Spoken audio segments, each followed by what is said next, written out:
you, man. How are you? Grand, Charlie. I'm now joined on the line by the one and only Charlie Sheen. Charlie will be sprung onto our sets, as we know it, in the iconic movie Platoon, and would have been known in the TV series Spin City and 2.5 Men. But Charlie, we're on the show tonight and we want to talk to you about anger management, Charlie. And basically, Charlie, I want to start off and maybe asking you, you finished with 2.5 Men. How did the opportunity or the mindset for anger management come about? Where did the idea come to form this chat show called Anger Management, Charlie? Well, it's interesting. It's nice to talk to you, by the way. Cheers, Charlie. I had a semi-unceremonious departure from 2.5, as you, I'm sure, know. Yeah. It was globally documented, and so I felt like it was,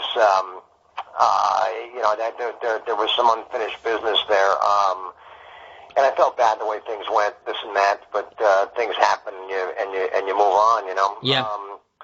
But I didn't want to just throw in the towel and I don't know, create the illusion or imply that.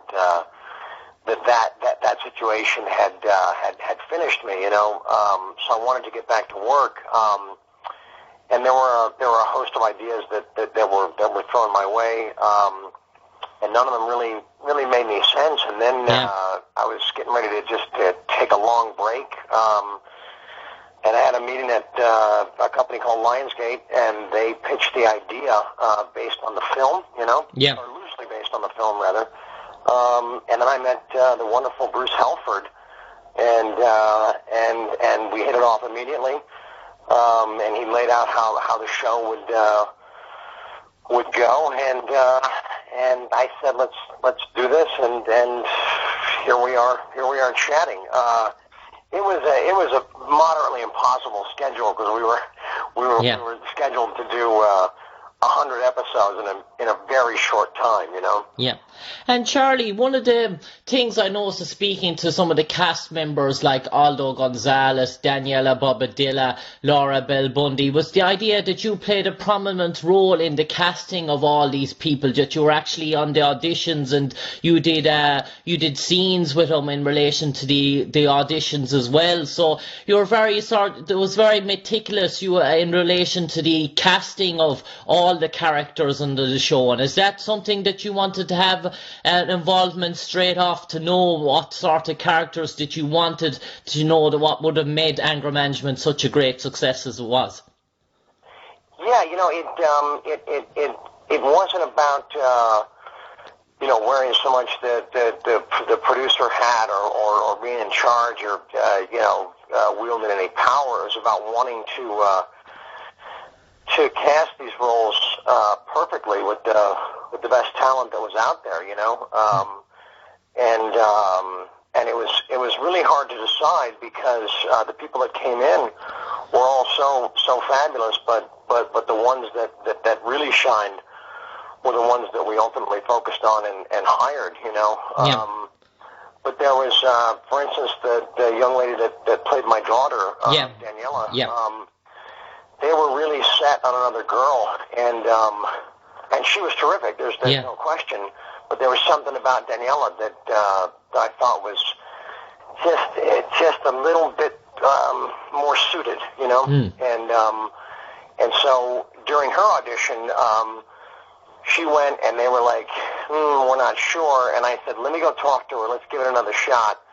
I'll give her a few notes, and they said fine. And she came back in, and she killed it, and got the job right there in the room, you know. Yeah, and Charlie, continue. Yeah. I was just going to say, but you don't really need to audition Barry Corbin. You know what I'm saying? When you say he's available and he's playing that, it's just high fives, you know. Yeah.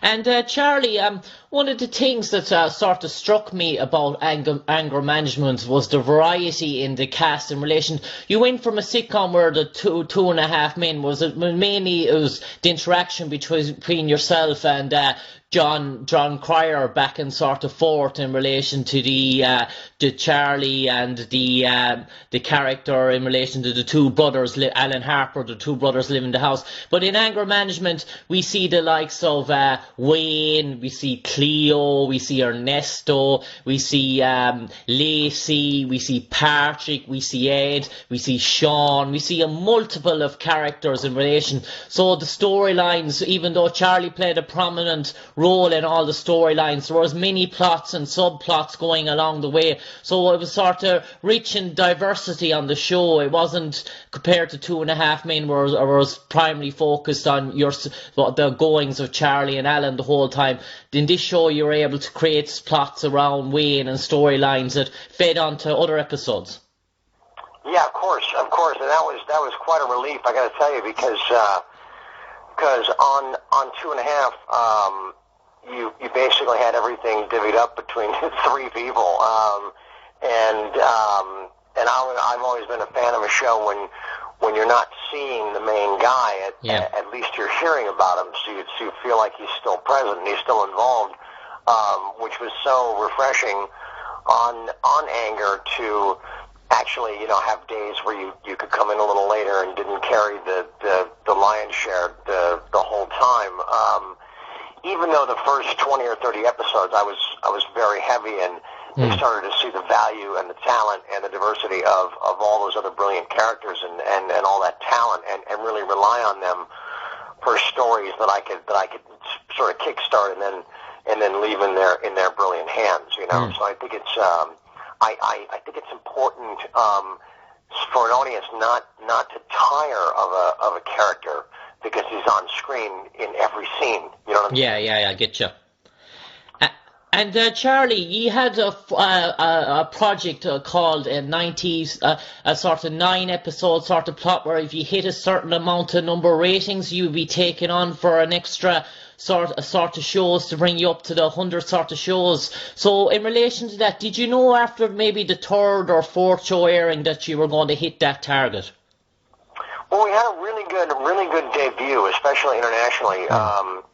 But they, and we had a great number in Canada, which was really inspiring. And then, you know how fickle people are and how short everyone's attention span is. Then we had a little lull in the middle, but we finished strong. So it's the cumulative total of those first 10 that activate the next 90. So we knew that the math was in our favor about 3 episodes from those first 10 all airing, and then when we got green lit, we were doing 2 shows a week, and sometimes 2.5 or 3 shows a week based on material that had to be carried over from previous weeks. There's still probably maybe 15 or 18 shows in that batch of 100 that I've still not seen.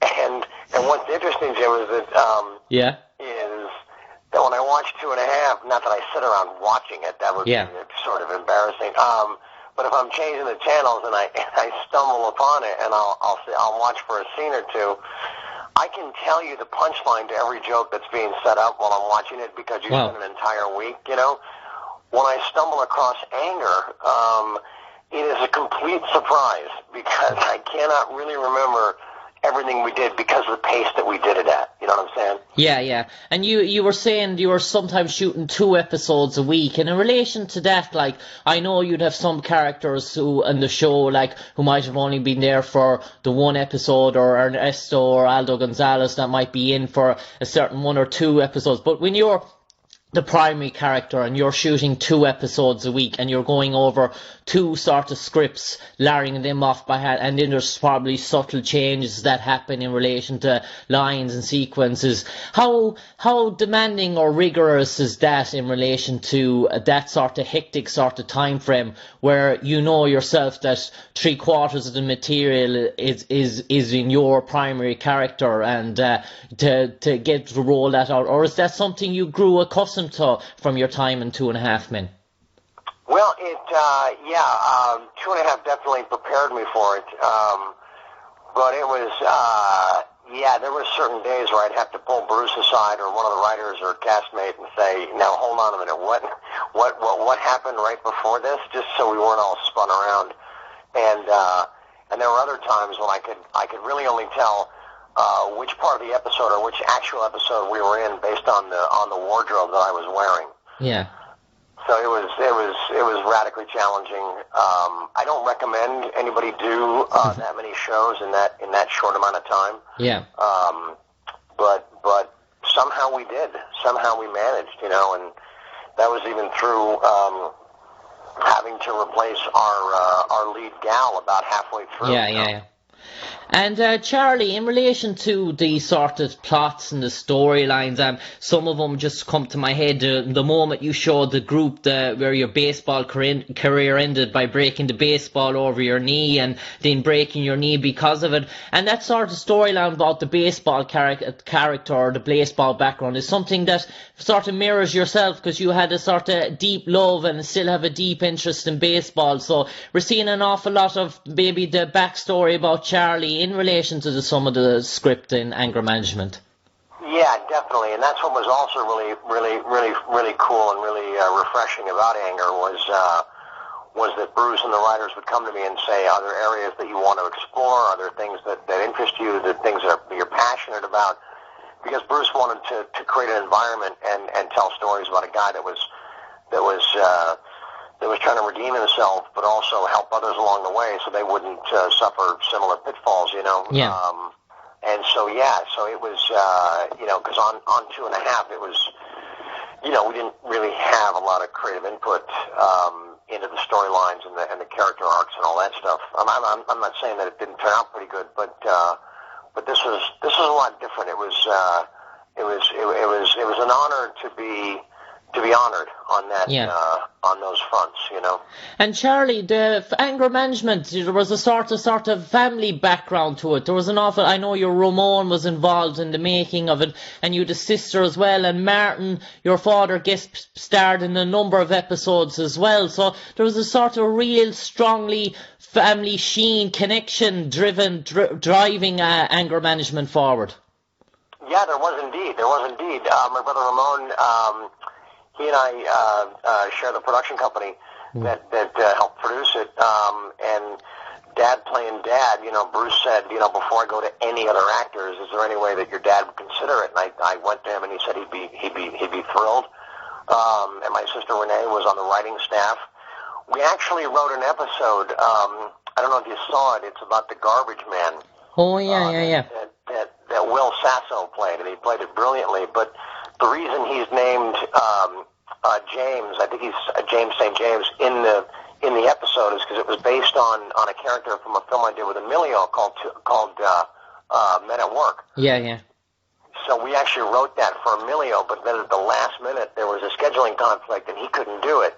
So the idea was that the entire family would be involved, But he was there in honorable regard, Yeah, and you had a number of guest stars appear in Anger Management, from CeeLo Green to Zac Efron to Lindsay Lohan, and coming in as a sort of a guest show like that in relation to a character coming on for a guest show sort of episode and learning the script and punchlines and interact with the cast, and you're on such a tight schedule where you're shooting 2 episodes coming out a week. How is it is it hard for someone to come in like that and basically in that time frame like Lindsay or CeeLo Green or Zac Efron, and we come into a comedy show and hit those one-liners and those gags straight off? The variety of people that we had, that we were fortunate to have, really just slided right in and did it with ease. The only bummer about all that was that there was no real time to get to know them or hang out or spend time, because it was when you're done with a scene, the way the studio was set up, the next location was basically right next door. You know, it was the next set over, 10 feet away. But yeah, no, it was really cool to always have a chance to take the stage with somebody new and exciting, you know.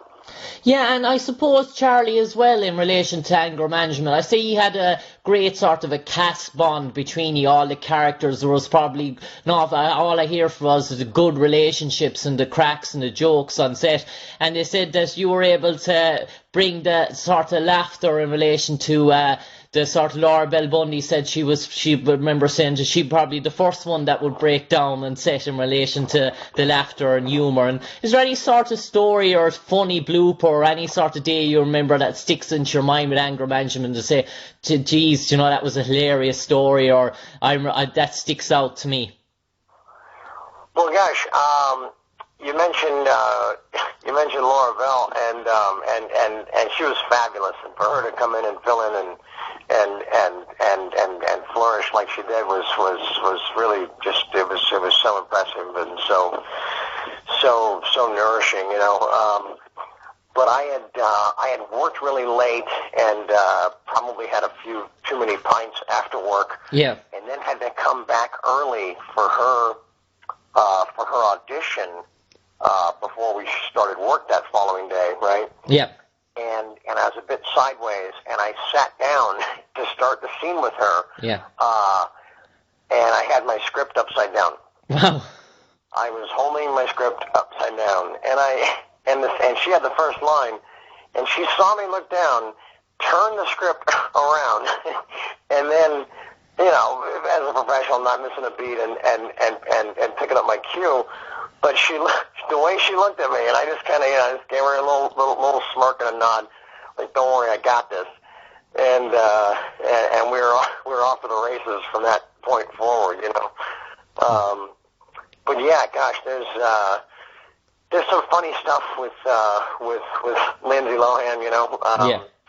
She was interesting, you know. I got along terrifically with her, and she was nothing but professional. But she shot over 2 days, you know. Yeah. And so day one, you know, on time, newer lines, the whole thing. But then we needed her for day two. Yeah. And day two was a little different. Yeah. Was just a little bit different, you know. Yeah. It's like once she had us, it was more on her terms, to put it politely. But again, you know, I've always been a fan of hers, and I've always rooted for her, and it was fun to take the stage with her, you know. Yeah, and this is a question now, Charlie, that I would have asked all the cast members when I've interviewed them so far.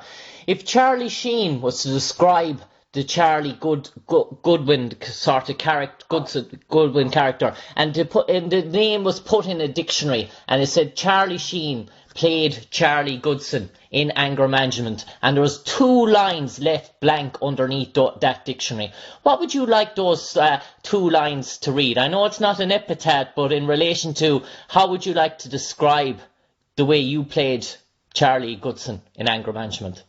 Oh gosh, maybe something like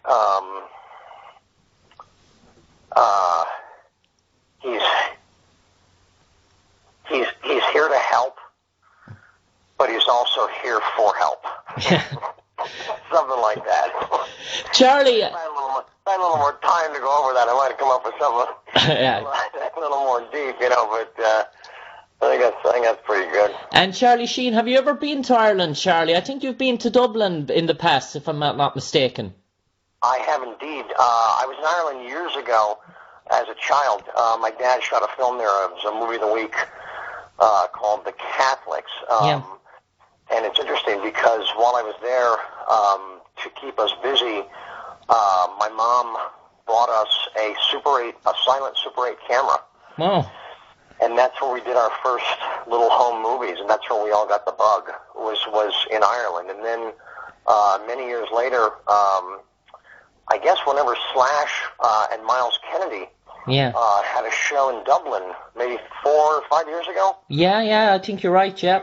Yeah, I flew in for that, but I was only there for 2 nights, and just had one of the best times. And I've always wanted to go back. There's a little Swiss Army knife. Yeah. That sits behind my bar that is covered in 4-leaf clovers. Yeah. That I bought at a knife souvenir shop in Dublin as I was going to the airport on that last trip. Yeah, Charlie. It sits behind my bar, and anytime I glance at it,